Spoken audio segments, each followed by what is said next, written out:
সাংবাদিক আসাদুজ্জামান তুহিন হত্যায় জিজ্ঞাসাবাদের জন্য ৫ জনকে আটক করেছে পুলিশ। এর আগে জড়িতদের সিসিটিভির ফুটেজে শনাক্ত করার কথা জানানো হয় পুলিশের পক্ষ থেকে। অজ্ঞাতদের আসামি করে মামলা হয়েছে এই ঘটনায়। এদিকে আরেক সাংবাদিক আনোয়ার হোসেন সৌরভকে পিটিয়ে আহত করার মামলায় একজনকে গ্রেপ্তার করেছে পুলিশ। বৃহস্পতিবার রাত 8:30টার দিকে চান্দনা চৌরাস্তায় মসজিদ মার্কেটের সামনে সাংবাদিক আসাদুজ্জামান তুহিনকে কুপিয়ে হত্যা করে দুর্বৃত্তরা। দৈনিক প্রতিদিনের কাগজের ব্যুরো প্রধান ছিলেন তিনি।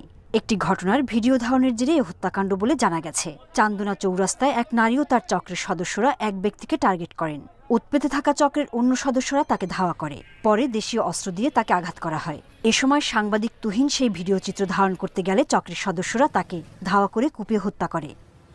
ঘটনার সিসিটিভি ফুটেজ সংগ্রহ করেছে পুলিশ।